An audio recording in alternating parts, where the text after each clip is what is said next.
Hello. Welcome back to my channel, The Budgeting Biologist. My name is Brittany. If you are new here, thank you so much for stopping on this little old video. And if you're oldie but a goodie, thank you as always for coming back. Today is that time of the month. We're going to be closing out our budget for January. So if you're interested in that type of content and all things budgeting, please consider giving this video a like, commenting, and of course subscribing to the channel. Your girl would appreciate it. Now let's go ahead and hop into this January budget. So hi, hello. I hope you are doing well and staying safe no matter whenever or wherever you may be watching this video. Just like that, another month, first month of the year is done and dusted. So it is time to check in on this budget. I haven't seen y'all since I posted, I think, my week 2 check-in. The last 2 weeks of January for me were honestly really chaotic. I had a lot going on at work. I started teaching again. I do teach at a local community college, and just a side note, shout out to all my educators out there. I don't care if you're pre-K, K through 12, or in higher education like me. Man, teaching is tough. And I'm gonna be honest, this is probably gonna be my last semester doing this. So if I have any educators in my comments, y'all know what I mean. It is rough out there in these teaching streets. So shout out to you.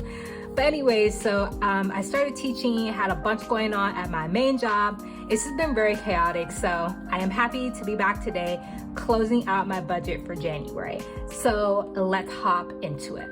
So first things first is let's take a look at what our income was for January. So I am a zero-based budgeter, so every single dollar that I get paid has a place in my budget, and I do get paid on a semi-monthly basis for my main job. So I had budgeted that I was gonna get paid $4,900 at my main job. I got paid a little bit over that. I got paid $2,472.32 for my first paycheck, and the same amount for my second paycheck, giving me a grand total of $4,948.70. So we came in over what we budgeted by $48.70. Absolutely love that for myself. And any extra money that I got paid over what I budgeted, that just stays in the checking account that my checks are deposited into and go towards my buffer, which I just build up over time. So next category we're gonna be getting into is savings and investing. So I have budgeted putting $700 towards my personal savings account, which, if you're new to my channel, houses my 3 to 6 month expenses, my emergency fund, and just my general savings. I did actually put $700. I put $583 toward the Roth IRA. That's exactly what I budgeted. I will be maxing out a Roth IRA this year. I think this is my 4th year doing so excited about that. I did go ahead and put $200 towards investing.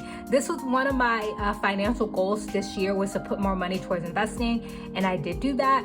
I bought VOO and VTI, which are something known as an ETF. I don't want to get into it too much because I'm not super confident in my investing knowledge.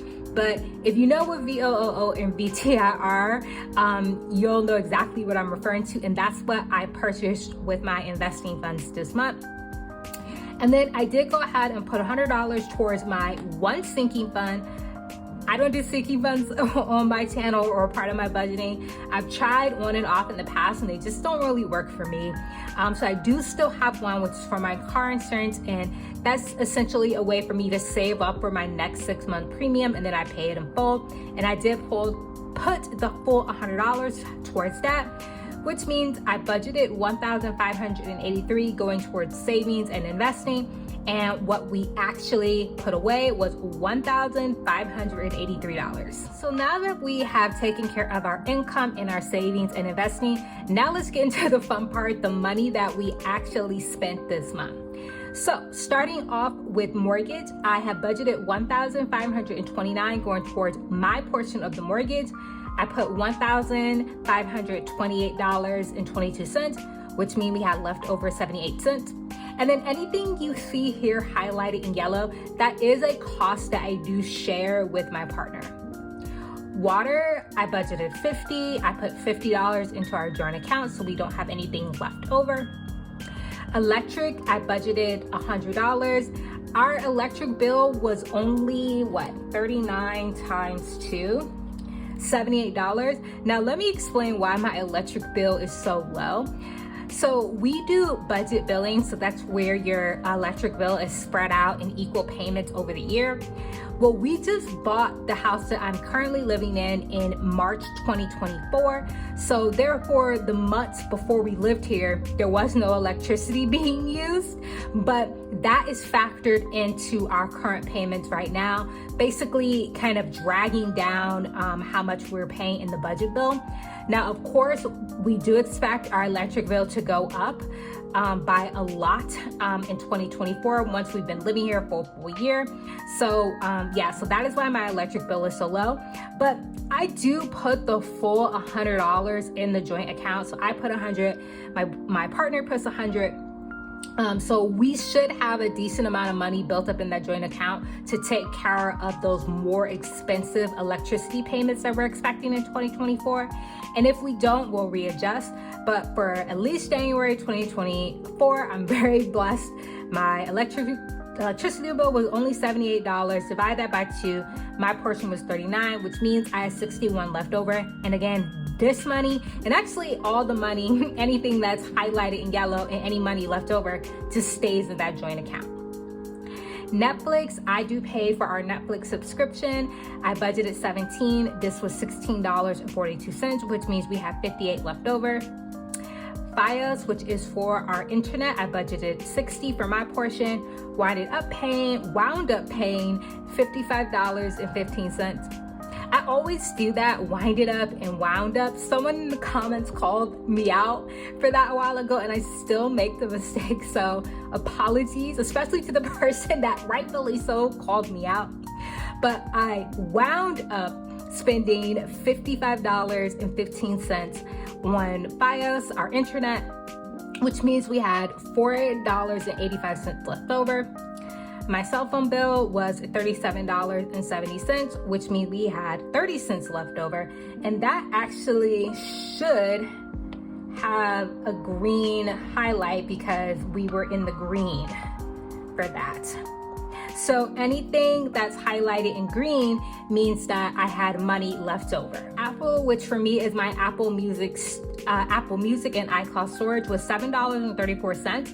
Now, they had sent me an email that they were no longer gonna allow me to get the student pricing, but I don't know what happened because they certainly charged me the student pricing in January, which is only $5.99, but I ain't complaining.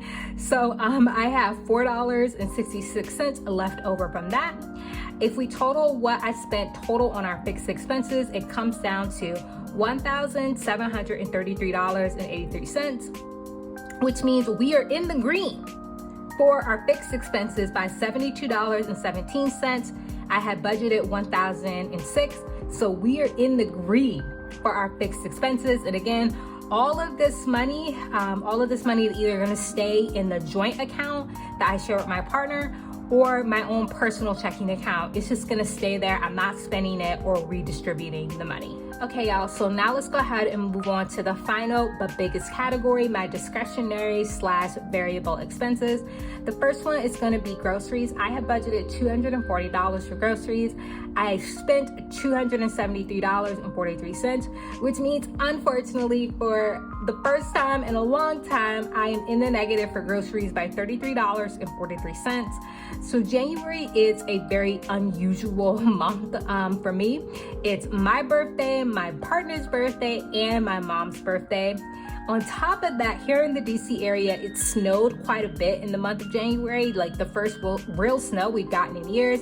So we bought a ton of food. We didn't really go anywhere much in January. So I did spend a lot more time at home cooking. So that explains why we did spend a little bit more on groceries this month. Now, gas, I have budgeted $120. I only spent $83.43, had $36.57 left over. So this is the reverse of that, of groceries, where because it was snowing, I wasn't really going anywhere, so came in well under what we budgeted for gas. Beauty, I only spent $10, had 30 leftovers. I've been really into wearing head wrap recently, which makes my hair care routine very simple and I don't really need to buy anything. So only spent $10 for that. Similar to gas, I have budgeted $163 for shopping. I only spent $85.31, which means we had $77.69 left over. Again, trapped in the house, wasn't really doing much shopping, so really happy about that. Fun, I budgeted $200, spent $162.20. I did have a birthday party that I went to in January, and then I did do something for my partner for his birthday. Even though it was in the house, I counted it as fun, and that means I have $37.80 left over, so still came in well under budget. I did go ahead and give away the full $10 that I had budgeted for giving, so we have $0 left over for that. Eating out, I have budgeted $60, only spent $46.54, which means I had $13.46 left over. Again, already explained it. January was very snowy. We were in the house and we were like thinking about DoorDashing a couple times, but we were like, man, do we really want to put someone through coming all the way to our house in the snow just so we can eat out? Wasn't worth it. $13.46 left over eating out. Gifts, I did get my mom's birthday gift and then a small gift from my partner. I had budgeted $100, spent $98.61, had $1.39 left over. Now, car is something I way over budgeted for this month, and that's again partially because it was snowing. I had budgeted $80 because I thought I was gonna hit the mileage to get an oil change, and did not do that. So I only spent $9.58 on car, had $70.42 left over. Clothes, I had budgeted $100. I spent $44.49. I got some Skechers Go Walk because I've been doing a ton of walking, indoor and outdoors, kind of like, you know, to get more activity throughout the day. So spent $44.49 on those, and then have $55.51 left over in clothes. House, I had budgeted $100, spent $66.15 on just, you know, decor items, general thing for our house. In the green for $33.85. And then pet, which is for my dog Titan, anything extra for him basically, not including his food or anything else. And we're gonna talk about another expense that I had because of him. But anyways, I had budgeted $14, spent $9.58 on a bag of treats for him, and had $4.42 left over. Nutrafol, which are the hair vitamins that I do take, I budgeted $80, spent $79.20, which means we were again in the green for 80 cents. So now let's talk about buffer, which is the other major category that I went over in. I had originally budgeted $104 to go towards my buffer, and in an ideal world, I would not have spent any of it. But because I have a pet, sometimes my world is not ideal.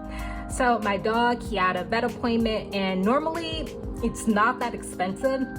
It's usually around $80 per his appointment for him to get his shots and all that. But when we went to the vet, she also let me know that he was behind on his flea and tick medication and his heartworm medication. So I had to pay for that. And TMI, he had to get his anal glands expressed. If you're a dog owner, you know exactly what I mean. So they had to do that at the vet as well. So all of that combined, the vet bill was a lot more than what we originally planned for. And my portion of that vet bill was $186. I took that directly out of my buffer, which means I'm in the negative by $82. And then last is health. I had $100 budgeted, spent $70.36 on some co-pays and some prescriptions, and I had $29.64 left over. So when I add up all of my expenses, discretionary expenses for the month of January, I spent in total $1,234.88. I have budgeted $1,511, And that means even with overspending in groceries and on my dog's vet bill, we are still under budget by $276.13. So now the last thing I need to do is just fill in the information for my recap. I'm gonna do that and I'll be right back. So let's check in on our recap and wrap up this video.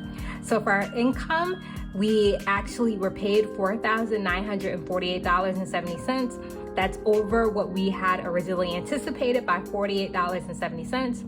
I did put $1,583 for saving and investing, so no difference there. For our expenses, I had originally budgeted $3,317, spent $2,968.71 on all our expenses, with a difference of $348.29, which means we are coming in for a grand total under budget in the green by $396.99. So thank you so much for watching this video. If you did enjoy, please consider giving it a like, commenting down below how was January for you. Were you able to stick to your financial goals? I'm really happy about mine. This money is basically just gonna go towards my buffer, whether that's in the joint account or my own personal account. So I'm really pleased with the way January turned out, but let me know how it went for you. And yeah, I will see y'all in my next video. Bye.